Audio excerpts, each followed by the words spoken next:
Mason Greenwood believes his Manchester United career is finished as next transfer move decided. Manchester United are conducting an investigation into Mason Greenwood's off-field conduct. Mason Greenwood has reportedly told his friends that he does not expect to play for Manchester United ever again, and expects to resume his career outside of England. The forward has not been integrated back into the first team since charges were dropped against him in February. Charges of rape and assault against Greenwood were dropped in February, though United took the decision to conduct an internal investigation into whether the academy product can return to the squad. Following the announcement that the Crown Prosecution Service had dropped the charges after key witnesses withdrew from the investigation, United announced, Manchester United notes the decision of the Crown Prosecution Service that all charges against Mason Greenwood have been dropped. The club will now conduct its own process before determining next steps. We will not make any further comment until that process is complete. Despite that announcement coming over 12 weeks ago, decision is said to be no closer. However, players from both the men's and women's squad, as well as their partners, are reportedly opposed to the idea of the 21-year-old returning to the team following his arrest in January 2022. According to The Sun, the England international does not believe he will ever play for the Red Devils again, and he has been telling his close friends that he expects to be on the move following 3 months of awaiting an answer on where his future lies, with a club outside of England cited as a likely option if he is sold. A source reportedly told the report, Mason believes he's finished at United. He's sat at home kicking his heels and very frustrated. He wants to get back to playing football but realizes his situation is very complicated and it's his own doing. He is determined to play football again but doesn't think he'll ever pull on a United shirt ever again. Greenwood is now said to be resigned to trying to reignite his career abroad and believes that it is a likely scenario, with AC Milan the latest club to be linked with securing his signature following reports speculating that the Italian side had inquired about his availability and asked for clarity on what is a very unclear situation at Old Trafford. United's club sponsors reportedly want to avoid association with Greenwood and would prefer ties to be cut with the player, with Erik ten Hag in the dark as to whether the talented forward will ever play under his management. Our other news is Sheikh Jassim and Sir Jim Ratcliffe submit third bids for Manchester United. Sheikh Jassim and Sir Jim Ratcliffe have both submitted what are expected to be final bids in their attempt to buy Manchester United from the Glazer family, the PA news agency understands. The deadline for those wanting to make a third offer for the Premier League club was 10 p.m. on Friday night, with the two leading parties swiftly submitting their proposals. It is understood that the offer from Sheikh Jassim, the chairman of Qatar Islamic Bank and the son of a former Qatari prime minister, includes a pledge to invest significant sums in capital and infrastructure, and would remove all debt from the club. Ineos owner Ratcliffe, Manchester-born, has also made an updated offer for the club. Sheikh Jassim was the first prospective owner to publicly confirm a bid during the first round back in February. Back in November, United announced that the board was exploring strategic alternatives to enhance the club's growth, with a full sale one option being considered. The Glazer family, the club's owners, are said to value United at £6 billion, and the Rain Group was brought in to oversee the process, having facilitated the sale of Chelsea.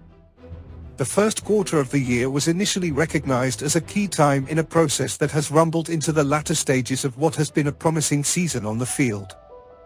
February's soft deadline was followed by a second deadline last month for those that progressed, with Rain then asking interested parties for their third and final bid on April 28. Bloomberg reported on the eve of the deadline that bidders have been asked to clarify the source of their money, planned financial models and debts that would be secured against the club. In addition to Sheikh Jassim and Ratcliffe, Carlisle, Elliott Management, Ars Management and 6th Street have reportedly made minority investment proposals. It has also been reported this week that one option on the table could see Ratcliffe take a controlling stake of more than 50%, with Avram and Joel Glazer retaining a combined 20%.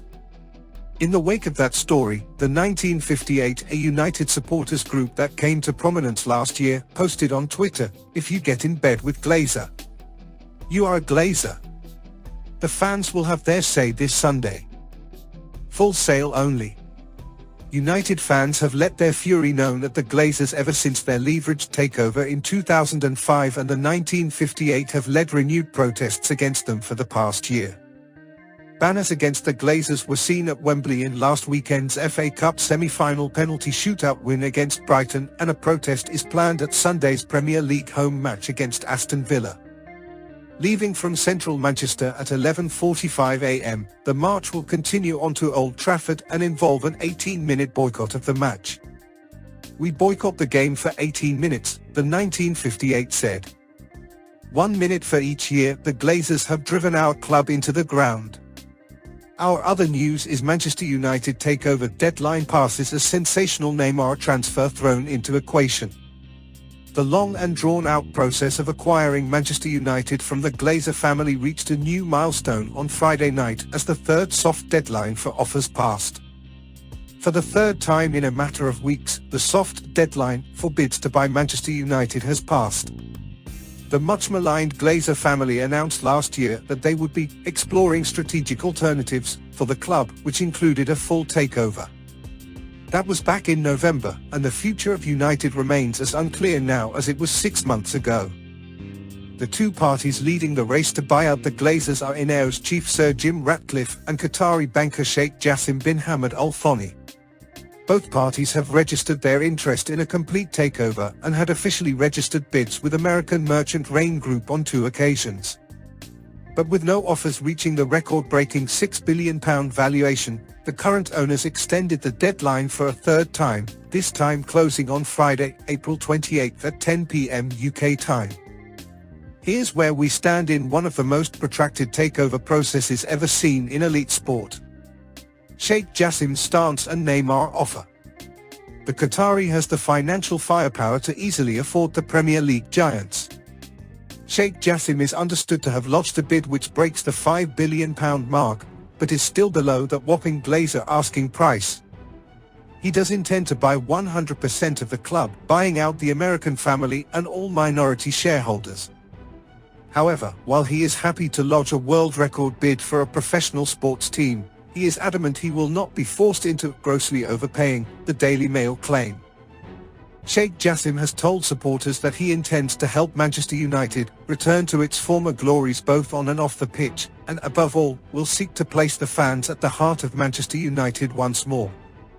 His offer will also be completely debt-free, with assurances of investments into the training centre, Old Trafford and the local community. Many fans remain laser-focused on the on-field product however, and reports have suggested Sheikh Jassim has green-lit his first transfer should he assume control. The Qatari billionaire will sanction a move to bring Paris Saint-Germain superstar Neymar to the Premier League. United boss Erik ten Hag is in desperate need of a striker, and the Brazilian would fill that need, as well as providing the club a marquee signing.